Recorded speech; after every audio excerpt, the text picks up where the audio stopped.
Lord, bless the Lord. What a marvelous hour. What a marvelous time, family. It is a great time to be with you. My name is Yamkela Joseph, and God is about to change you. God is about to do great things in your life. What you have never seen, what you have never experienced before, it is about to happen. I believe that we are living in such a time where the Spirit of the Lord has fallen unto the sons of men, and God is ready to use people as vessels who are going to be the carriers of his glory in this time. So you are part of those that God has elected in this time, and I believe that you are part of the people that God wants to use. You know, Jesus one day said to his disciples that my food, it is to do the work of the one that sent me. They could not understand why he said this, because they were like, he was hungry, they were going to buy bread for him, and instead he's saying that my food is to do the work of my Father.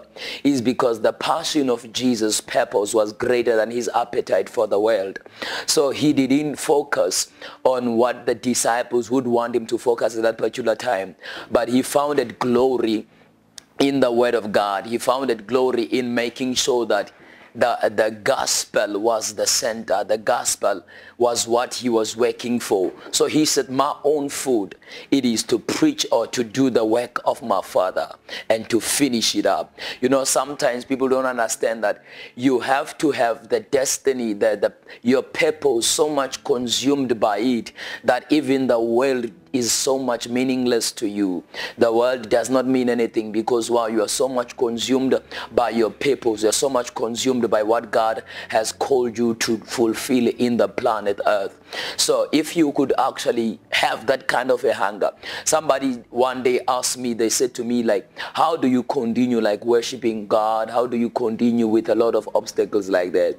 So I told him that my hunger for purpose, or my appetite for God's purpose in my life, it is greater than my appetite for the world. It is greater than my appetite for sin. It is greater than the appetite I have for enjoying the world. So my hunger for God is so much deeper that the only fulfillment I find, it is when I'm doing his work. So Jesus had the same appetite. He told his disciples that my food, they were hungry, yes, but he said my food, it is to do the work of the one who sent me and to finish it. So I want to say to you right now, if you can make yourself so much occupied by the vision, by the kind of calling that God has called you to be in, and say, me today I've decided that I'm going to follow my purpose, I'm going to follow what God has called me to do, and I'm not going to back up, I'm just going to do it, and I'm just going to be hungry for it until I fulfill what he has called me to do. I want to say to you, you will achieve. You know, in the early hours of this morning, God said to me, son, I want you to understand that destiny, it is not about having the talent, but destiny, it is about determination. If you are determined, you will make it. But you are talented, there is no guarantee. So talent, it is not enough, but you have to have the spirit of consistency, the spirit of pushing larger and harder, even when it seems like it is not happening, but you push harder. Why? Because talent, it is not enough. You have to put the effort, you have to put the responsibility, you have to put the work. Why? Because determination can guarantee destiny, not talent. So right now, I want you to understand it. And as you begin to understand that, you will see that there's something bigger, there's something greater that is awaiting for you. The Bible says, for the creation is in eager expectation for the manifestations of the sons of God in glory. And you are part of those people that God is about to reveal to the planet Earth today. You are part of those people that God is about to show to the world that they are sons of God. These, I call them the celestial beings. These are people that God is about to show the world that he is a great God. So right now, I want you to go with me in that book of Ephesians number 3, because I want to speak to you about something so much important to me, of which the Lord has been just ministering in my spirit these days, about Jesus. That Jesus, before he was known as a mystery, Jesus before he was known as hidden, Jesus before he was a concealed being, he was a Lord that was concealed.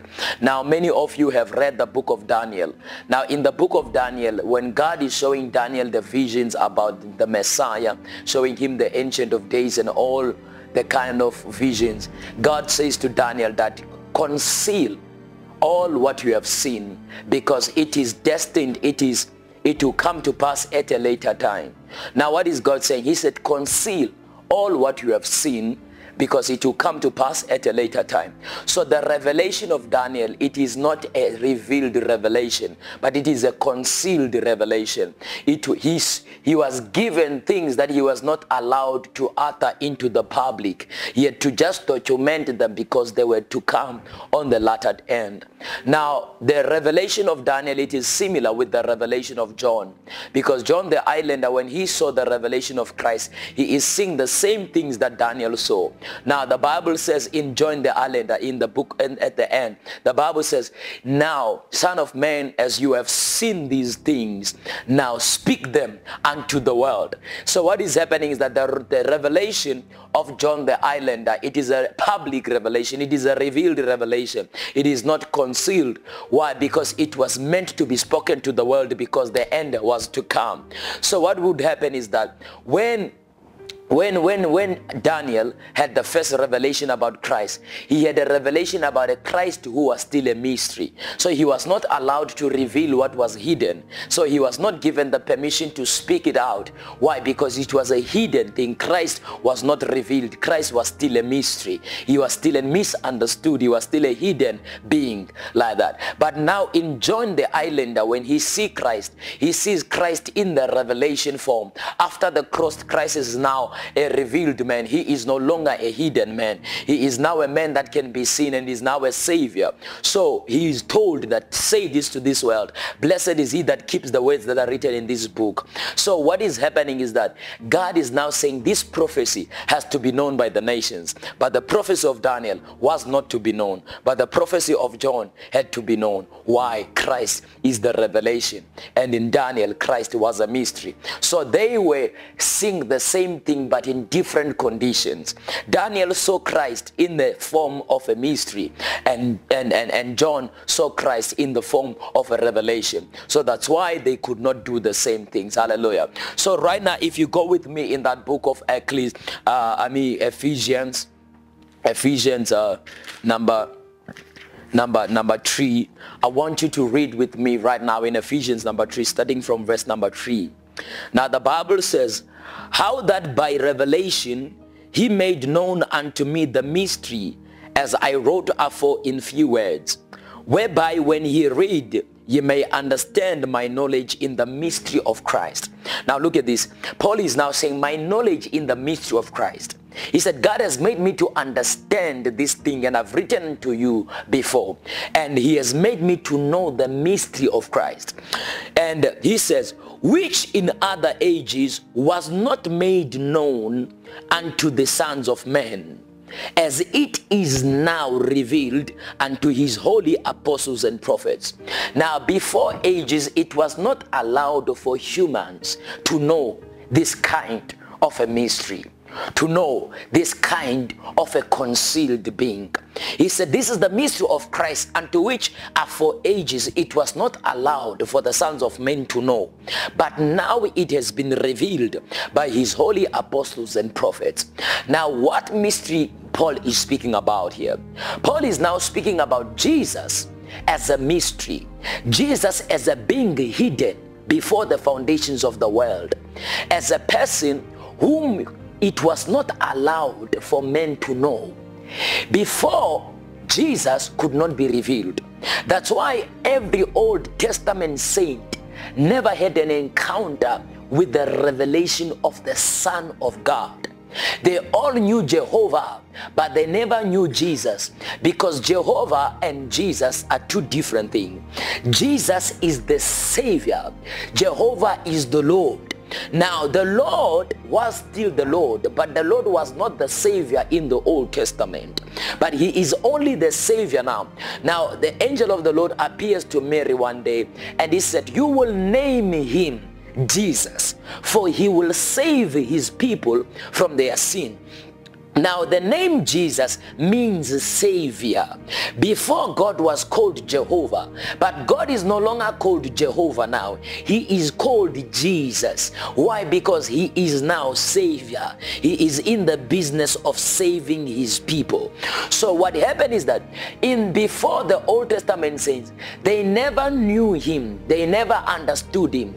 He came to them in different forms. Sometimes he will become the rock that the water came out of it. Sometimes he will become the rod of Moses. Sometimes he will be represented by the cloud by night. And sometimes he will be something else. But when he appeared in the New Testament, he came as the Word of God that became flesh. He walked among men. When John spoke about him, he said, for the light shone. And when this light began to shine, it was seen by those that were in darkness, and they came to the light.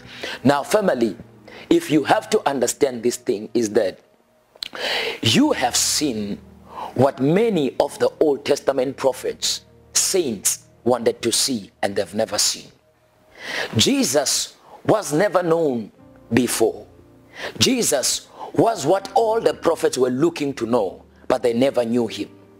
They wanted to have Jesus in their hearts, but they've never had Jesus in their hearts.